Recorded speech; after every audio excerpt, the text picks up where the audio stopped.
जय हिंद। देखिए, पाकिस्तान की जो विदेश नीति है किस तरह से चरमरा गई है और ये किस तरह से ब्लैक लिस्ट होने वाला है, इसको समझिए। 4-5 गलतियां इतनी बुरी-बुरी किया है कि उतना तो मेरा कोई विद्यार्थी नहीं गलती करेगा जितना इसके विदेश मंत्रालय गलती कर रहा है। सबसे पहला देखिए सार्क। सार्क जो है ये 8 देशों का संगठन है। पूरा नाम होता है south Asian association for regional cooperation. इसमें 8 देश आते हैं, मालदीव, श्रीलंका, भारत, पाकिस्तान, अफगानिस्तान, नेपाल, भूटान, बांग्लादेश। यही है सार्क। सार्क जो देश देख रहे हैं यही पहले अखंड भारत था, इसी से टूट के इतने बने हैं लोग। तो सार्क देश है। सार्क देश में सबसे पावरफुल जो देश है वो है आपका भारत है। लेकिन सार्क देश आपस में मिलकर कई सारे व्यापार करते हैं जिससे कि हम लोग आपस में छूट देते हैं कि हाँ, हम आपके सामान को लेंगे तो टैक्स कम लेंगे। पाकिस्तान की चरमराती अर्थव्यवस्था को देखते हुए वहां के विदेश मंत्री शाह महमूद कुरैशी ने सार्क देशों के मेजबानी करने की पेशकश की। भारत ने इसे ठुकरा दिया और कहा कि आतंकवाद के पनाहगार के यहाँ हम मेजबानी नहीं कर सकते। इससे इसको एक व्यापारिक लॉस हुआ है। ये बड़बोला है, कुछ भी बोल देता है, इसको कोई ठीक ठाक नहीं रहता है। अभी इसने क्या किया देखिए, ये लोग इतने बदतमीज टाइप के लोग होते हैं। आप इसकी देखिए, इनका संस्कार सीखिए। बताइए, ये सऊदी अरब के राजा से बात कर रहा है इस तरह से पैर सामने रख के। बताइए, ये संस्कार होता है यहाँ पर? क्या कीजिएगा, स्कूल कॉलेज कभी जाएंगे सब, नहीं तो क्या होगा। देखिए यहाँ पर ये कुर्ता पजामा पहना है, इसके सामने जूता रख दिया। ये राजा है और सऊदी अरब के कल्चर में जूता को बहुत बुरा माना जाता है, बहुत बवाल हुआ था। इन लोग का ये कल्चर से मजबूर है। यहाँ देखिए, यहाँ आदमी बैठा है, इधर जूता करके बैठा हुआ है। और यही नहीं, ये महिला लोग का भी बहुत इज्जत करते हैं। देखिए, ये जूता है, यहाँ पे महिला बैठी है। बताइए, इस तरह का ये लोग के पास संस्कार होता है। ठीक हुआ कि कुर्ता पजामा पहना था, लुंगी पहना रहता तो सोच रहा ये वैसे ही बैठता है यहाँ पर। इन लोग संस्कार विहीन है लोग। इन लोग से आप क्या उम्मीद कर सकते हैं? देखिए, इन लोग के ऊपर दुखती नस पर यूएनओ ने भी एक और नमक रगड़ दिया। यूएनओ की एक संस्था है counter terrorism committee. Counter terrorism committee का अध्यक्ष भारत को बनाया गया पूरे 2022 के लिए। 1 साल तक इस कमेटी का अध्यक्ष रहेगा। आप सोचिए, पाकिस्तान जो है पूरे दुनिया की जो सबसे ज्यादा आतंकवाद का एक्सपोर्ट होता है वो पाकिस्तान से होता है। सामानों का तो चाइना से होता है, अब पाकिस्तान का होता है। अब पाकिस्तान को भारत की पूरी उद्देश्य रहेगी कि इसको एफएटीए के ग्रे लिस्ट से उठा के ब्लैक लिस्ट में डाल। भारत इसमें कामयाब भी हो गया रहता, लेकिन तुर्की जो है ये अर्दोगान, ये अपने को फरिश्ता समझता है, ये पकलोल कहीं का, तुर्की की अर्थव्यवस्था को बर्बाद कर दिया। ये पाकिस्तान को बचा लेता था। अब की बार यही ग्रे लिस्ट में चला गया, तो अब मेरे चाचा को कोई नहीं बचा पाएगा। बेचारा चाचा गया मेरा ये ब्लैक लिस्ट में। और एफएटीए कितना खतरनाक चीज है, बस इतना समझिए कि 1 महीना हुआ है तुर्की को एफएटीए में ग्रे लिस्ट में आने। इसकी जो मुद्रा है लीरा, इतना भयानक गिरा है कि यहाँ कोई भी चीज डबल रेट का हो गया। एप्पल कंपनी अपना प्रोडक्शन को यहाँ पे बंद कर दिया, तो अब ये ब्लैक लिस्ट में जाने वाला है। तो आप देखते होंगे हालिया 1-2 महीने में पाकिस्तान के विदेश मंत्री या कुछ लोग भारत की बड़ी तारीफ कर रहे होंगे। लोग करेंगे क्यों नहीं, पिटाएंगे तब नहीं, इनको कचल के ही रखने लायक है। इन गधों ने क्या गलती किया देखिए ध्यान से। ये भांगड़ा नाच रहा है यहाँ पर।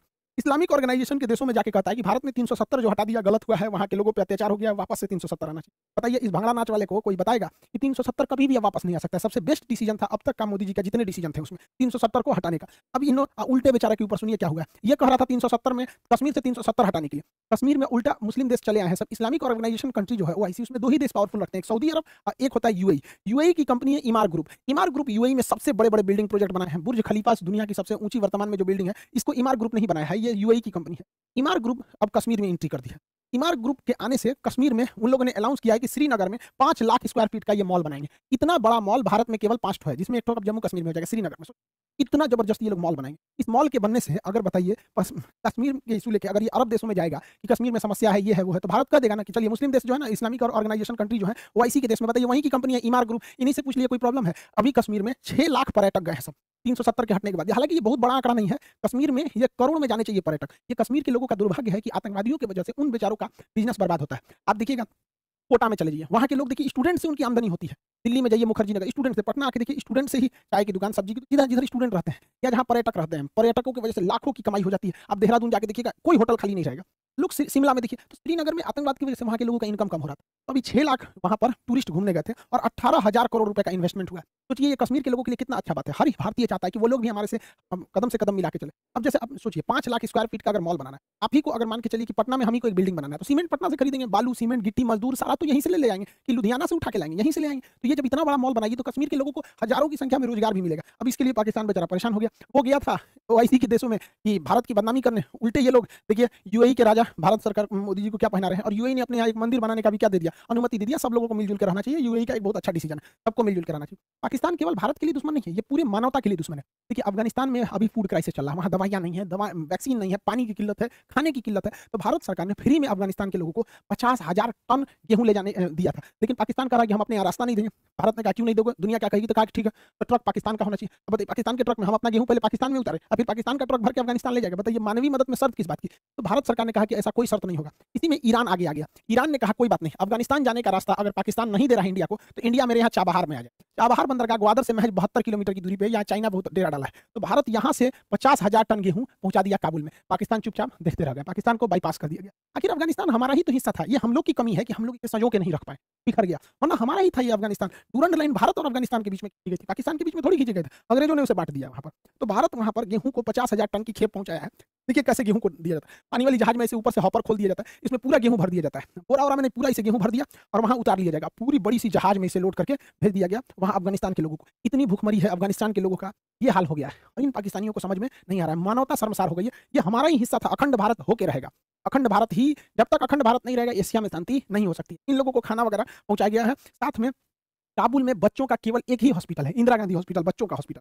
छोटे मासूम बच्चों को बीमारियां हो जाती हैं, तो पाकिस्तान वाले बम फोड़ने के समय डॉक्टर तो जानते नहीं है सब, तो यहाँ इन बच्चों के लिए भारत ने 2 टन दवाइयां भेजी है। सोचिए हम लोग 10 दिन का 15 दिन का दवाई खरीदते हैं, भारत ने 2 टन दवाइयां भेजी हैं इस बच्चों के लिए। इतना बड़ा हॉस्पिटल भारत ने बनाया अफगानिस्तान के लोगों की, ये होती है मानवता। सलमा डैम बनाया, सहतूत डैम बनाया, वहाँ का संसद भवन बनाया, हॉस्पिटल बनाया, सड़कें बनाया अफगानिस्तान के लोगों के लिए। यहाँ पर भारत ने उन लोगों को 5 लाख कोरोना की वैक्सीन डाली है, जबकि पाकिस्तान वाले तो कहते हैं कि वैक्सीन मत लो, ये अमेरिका की चाल है, अमेरिका तुम्हारा दिमाग कंट्रोल कर लेगा। अरे पाकिस्तानियों, पैजामा में नाड़ा डालने के समय आता क्या है कि कोई तुम्हारा दिमाग हाईजेक करेगा? क्या जानते हो तुम लोग? लुंगी बांधना, पैजामा में नाड़ा डालना, बम फोड़ना, ताज होटल उड़ा दो, कश्मीरियों को बदनाम कर दो, इनका दिमाग पता नहीं कौन हाईजेक करेगा। सोचा दुनिया को फुर्सतें नहीं नाड़ा डालेंगे पैजामा में, इनका दिमाग हाईजेक करके।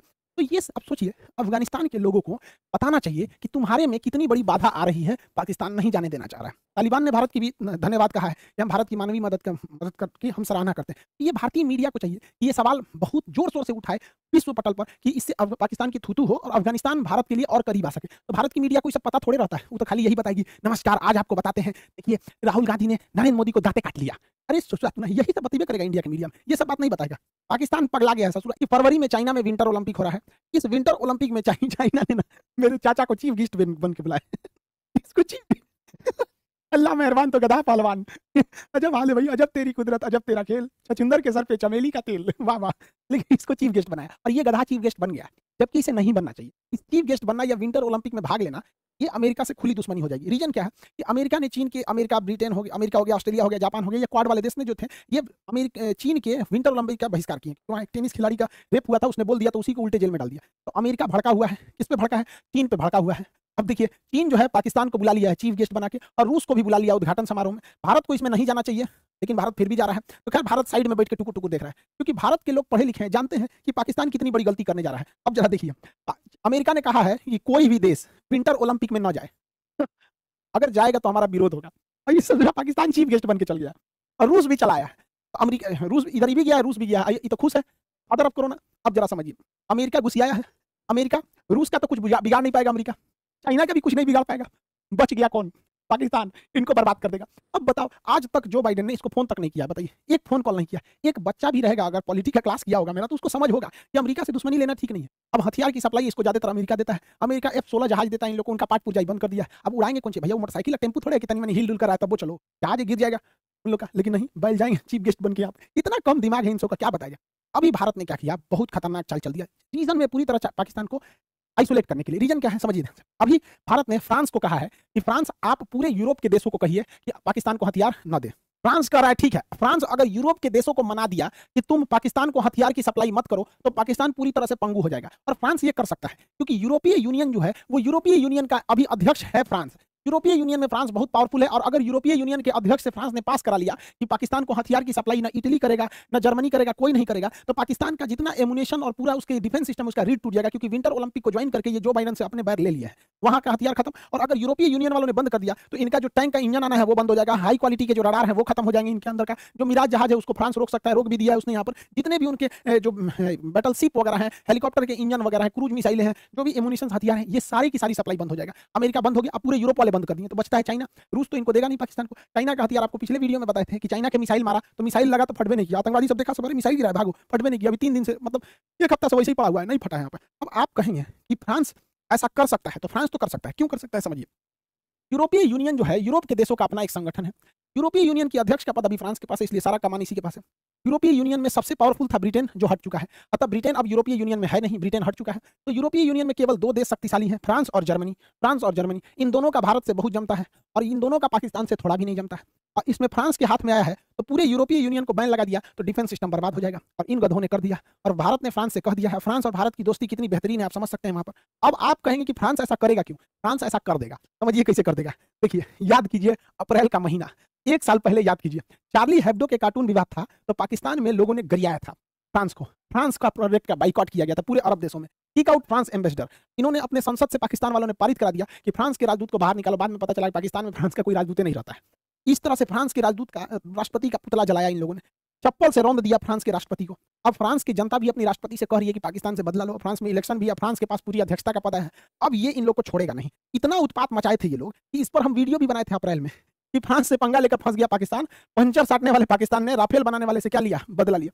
अप्रैल में बनाए थे और इसमें बताए थे कि ये लोग किस तरह से बेवकूफ़ी कर रहे हैं। यहाँ स्पष्ट लिखा है बैनर पर कि बाइकॉट फ्रांस। यहाँ इमाम मैक्रॉन का फोटो पे इसे काटा गया है, ध्यान से अगर देखेंगे यहाँ पर तो स्पष्ट लग रहा है कि ये फ्रांस का ही, पाकिस्तान का वीडियो है और लिखा भी है सारा पाकिस्तान का ही। हम उस समय भी 1 साल पहले भी पाकिस्तान को समझाए थे कि तुमको भारी पड़ेगा फ्रांस से दुश्मनी, लेकिन नहीं, हम इसी वीडियो में इन बच्चों को भी समझाए थे। आपको याद होगा ये वाला वीडियो, पूरे पाकिस्तान वालों में आग लगा दिया था कि खान सर ने क्या बोल दिया।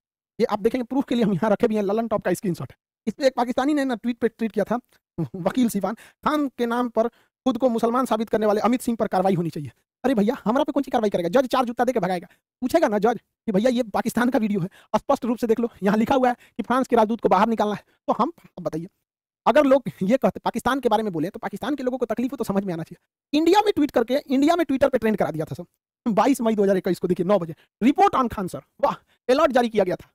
इसलिए अब बताओ भैया, हम तो बोले थे पाकिस्तान को, तकलीफ हुआ किसी और को, अब फिर उन्हीं को बोल दो कि पाकिस्तानी हो तो गुस्सा भी लग जाता है। ये बहुत पुराना, हम 1 साल पहले भी हम समझाए थे इस बात को, वीडियो बना के भी, कि पाकिस्तान गलत कर रहा है। 1 साल पहले नहीं समझ में। अरे शिक्षक बहुत दूरदर्शी होता है। भारत में कहा जाता है शिक्षक कोई साधारण व्यक्ति नहीं, उसके गोद में निर्माण और विनाश दोनों पलता है। मेरे चाचा को क्या समझा, इस साले को तो शादी करने से फुर्सत नहीं है। लेकिन कोई बात नहीं, हमारा जो काम था, हमारा बच्चों को पढ़ाना, हम